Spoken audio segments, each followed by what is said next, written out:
오늘은 잠언 4장의 말씀을 가지고 묵상을 합니다. 오늘 전 잠언 4장을 읽으면서 한 가지 저의 궁금증이 풀린 그런 아침입니다. 첫 번째로 우리가 계속 지금 잠언서에서는 지혜와 명철에 대해서 중요성을 얘기하고 있습니다. 어저께도 그 잠언에서 1장에서 나오는 지혜와 그 명철에 대해서 얘기를 했습니다.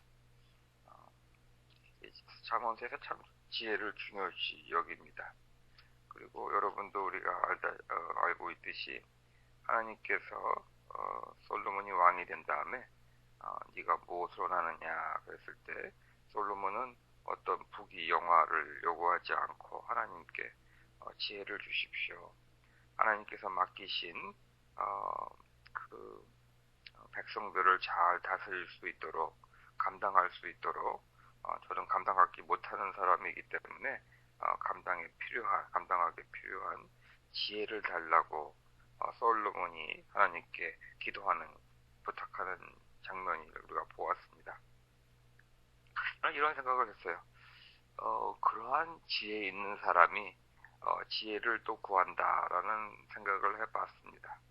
이미 솔로몬은 지혜 있는 사람이 아닐까.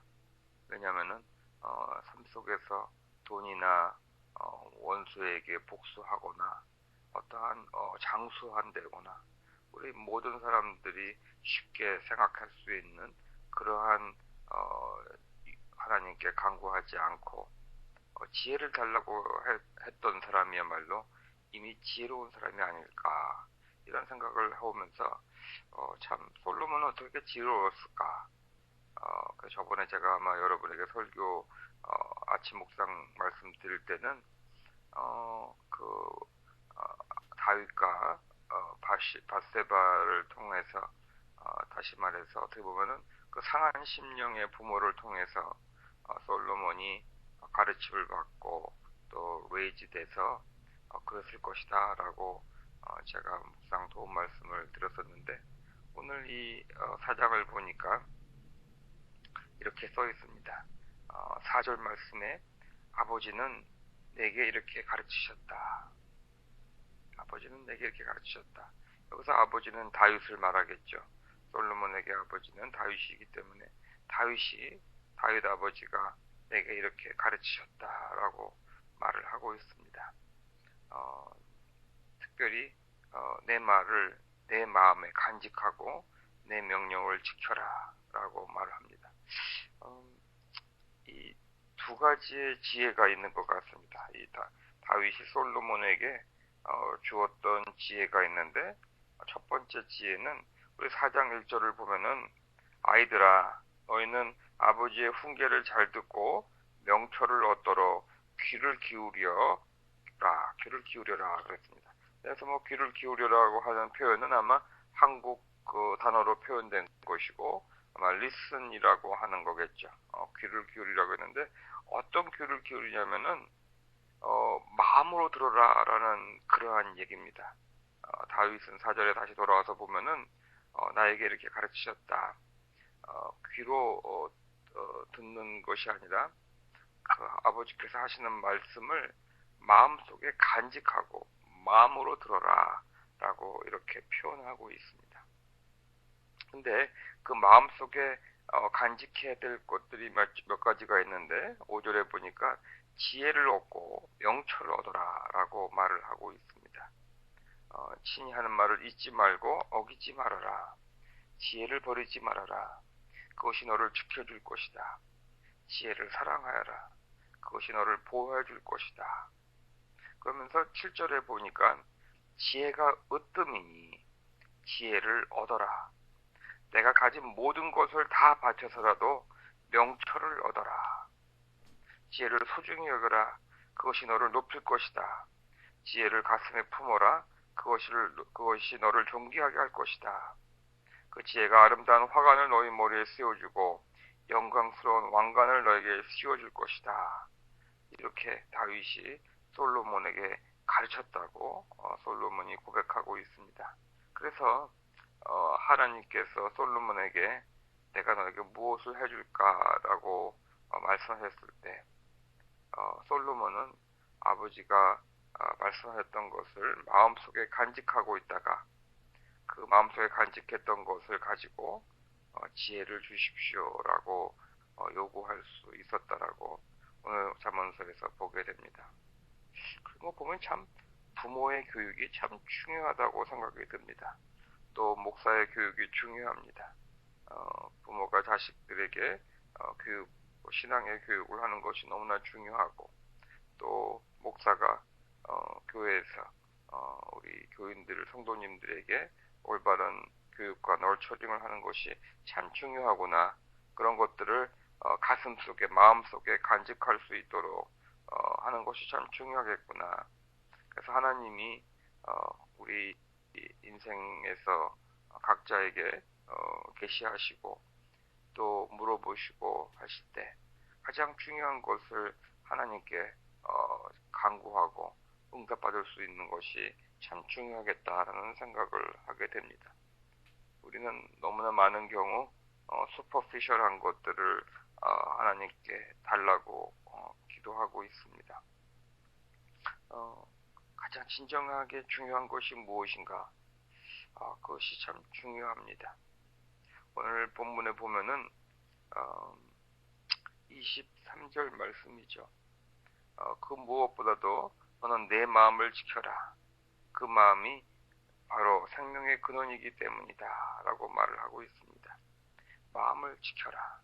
우리가 마음에 우리 아버지께서 가르친 것을 담고 간직하고 그것을 지켜야 할 텐데 다시 말해서 지킨다라고 하는 말은 순종해야 할 텐데 듣고 마음에 간직하고 순종해야 하고 이러한 삶을 살아가야 할 텐데 그 중심에 그 마음이라고 하는 것이 있는데 그 마음이 무너지면 그 어떤 것도 아무리 좋은 말을 들었다 할지라도 아무리 그걸 간직하려고 노력했다 할지라도 그 마음이 무너지면 다 쓸데없다라는 말로 저는 느껴집니다. 그 마음을 지켜라. 우리가 좋은 가르침을 마음속에 간직하고 또 그 마음속에 있는 것을 기억하면서 순종하고 살아가야 할 텐데 그걸 하기 위해서 우리는 이 마음을 지켜야 합니다. 왜냐하면 마음이 생명의 근원이기 때문이라고 오늘 성경이 말씀하고 있습니다. 마음을 지킨다고 하는 것이 무엇일까? 우리가 오늘 잠언서에서 앞부분에서는 지혜를 구하는 것, 그것을 아버지께서 해주신 그 말씀, 다시 말해서 가르침을 마음속에 간직하고 내 명령을 지켜라, 다시 말해서 순종하라 라고 하시는 첫 번째 말씀이 있고, 두 번째로는 마음을 지켜라.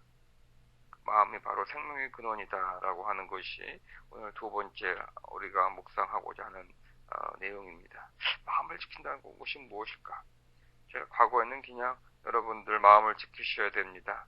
마음이 생명의 근원입니다 로까지만 말씀을 나눴습니다. 왜냐하면 저도 마음을 지킨다고 하는 것이 무엇인지 잘 모르겠습니다. 제가 마음을 어떻게 지키는 것인지. 오늘 성경 말씀을 보니까 왜곡된 말을 내 입에서 없애버리고 속이는 말을 내 입술에서 멀리하여라. 아마 중요한 것은 우리가 우리의 랭귀지 속에 어떠한 왜곡된 말을 없애는 것이 먼저 나의 마음을 지키는 것이겠구나. 그리고 속이는 말, 거짓말을 입술에서 멀리하는 것이 바로 마음을 지키는 것이다. 왜 이런 말씀하셨을까 생각을 해보니까 우리는 그 왜곡된 말과 거짓말하는 그 틈을 타서 사탄 마귀들이 우리의 어떻게 마음속으로 진입하는 통로가 된다라는 것을 이 아침에 생각해 됩니다.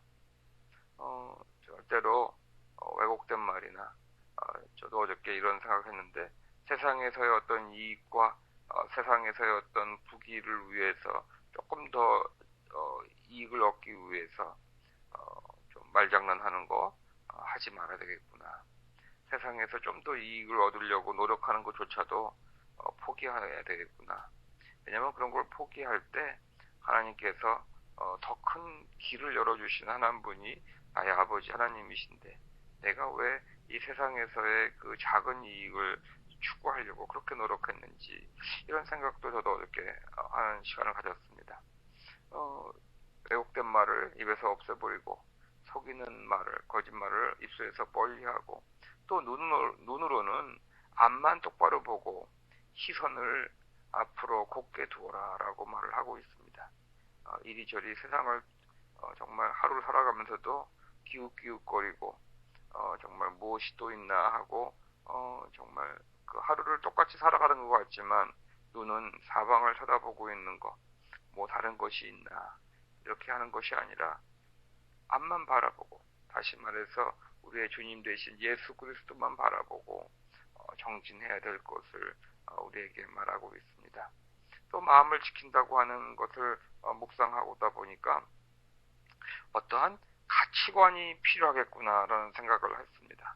왜냐하면 마음에 간직한 것들, 간직하기 위해서도 또 마음에 간직한 것을 순종하기 위해서도 우리에게는 어떠한 명확한 가치관이 있고 그 가치관을 계속적으로 우리가 업데이트, 업그레이드 해야 되겠구나라는 생각을 해봅니다. 우리의 믿음의 분량을 가지고 사람마다 살아가게 됩니다. 하지만 자기의 그 믿음의 분량에 맞는 가치관을 세우는 것은 어쩌면 우리들의 의지의 노력도 필요하다고 생각이 듭니다. 저에게는 신앙생활 하면서 과거에 어떠한 믿음의 삶 속에 있었던 그 믿음의 삶의 밸류 중에서 많은 것들이 있었습니다. 예를 들어서 교회를 열심히 다니는 거, 정말 주의를 성수하고 또 봉사하는 거, 또 만나는 사람들마다 가능한 정말 웃음으로 대하고 섬기는 것들, 이런 것들을 정말 가치관, 밸류로 삼고 신앙생활을 해왔습니다. 그 나쁜 것은 아니고 제 믿음의 분량에서 정말 열심히 노력했던 모습이라고 생각합니다. 하지만 살아가다 보니까 그것보다 더 파운데이션이 되는 것이 있다라고 하는 것을 깨닫게 되면서 물론 그런 것도 자연적으로 제가 과거에 노력했던 것도 자연적으로 내추럴하게 결과적인 외형의 모습으로 나올 수 있는 가치관을 발견하게 되는데 그것은 뭐였냐면은 하나님과의 관계가 믿음의 삶에선 가장 중요한 것이다라는 생각을 그러한 깨달음을 얻게 되고 그 다음부터는 하나님과의 관계를 중요시하는 믿음의 삶을 살아가고 있습니다. 참 재밌는 거는 뭐 저의 과거의 모습이 점수를 주자고 하는 것은 절대로 아닙니다. 하지만 어떤 가치관이 변하면서 뭐 우리 랭귀지로 말하면 좀 더 디픈되면서 과거에 내가 추구했던 것들이 다 없어지는 게 아니라 그 새롭게 내가 레이 다운 했던 가치관을 통하여서 과거에 했었던 모든 것보다 더 아름다운 신앙의 삶을 살아가게 된다고 하는 것이지요.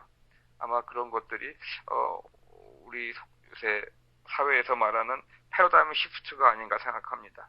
좀 더 우리의 삶을 올바르게 볼 수 있고 바른 퍼스펙티브로 바라볼 수 있는 것처럼 믿음의 삶을 좀 더 하나님이 원하시는 그런 퍼스펙티브로 바라보게 되는 그러한 가치관과 밸류를 가진다고 하는 것이 아마 마음을 지키는 것이 아닌가 생각이 듭니다.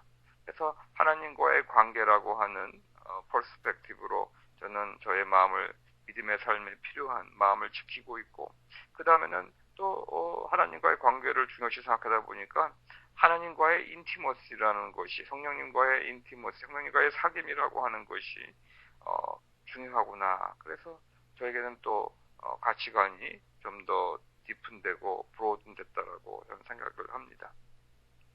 우리가 어떠한 가치관을 가지고 하루를 살아가느냐 굉장히 중요합니다. 과거에 우리 부모님이나 뭐 저희 세대도 마찬가지입니다. 어떠한 가치관이 있었냐면 정말 결혼하고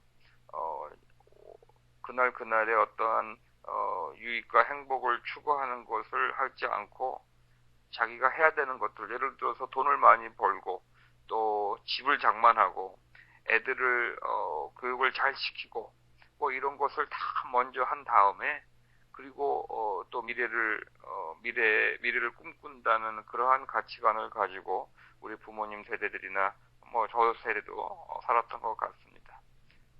하지만 중요한 것은 그런 미래도 중요하지만 오늘 하루 살아가는 오늘 어떠한 삶을 살아가느냐가 더 중요하다고 하는 것을 저는 깨닫게 됩니다. 여러분도 여러분이 가지고 있는 가치관은 무엇인가? 그 가치관에 따라서 우리가 마음을 지킬 수 있고 그 마음을 쏟아볼 수 있고 또 우리가 살아갈 수 있다라고 생각합니다. 오늘 여러분들 하나님께서 주시는 말씀 또 교회에서 주시는 가르침 마음에 기울이고 마음에 간직하고 순종하시는 여러분이 되기를 기원하고 특별히 자신의 마음을 지키기 위해서 왜곡된 말을 입에서 없애버리고 속이는 거짓말하는 것을 멀리 하시고 또 눈으로는 정말 앞만 바라보시며 우리 예수 그리스도를 바라보시며 나아가시기를 바라고 또 자기의 마음속을 있는 그 밸류 시스템은 무엇인가 가치관은 무엇인가 내가 더 새롭게 해야 되는 나의 밸류 시스템은 무엇인가 묵상하시는 이 아침이 되시기를 기원하며 축복합니다. 기도하시겠습니다.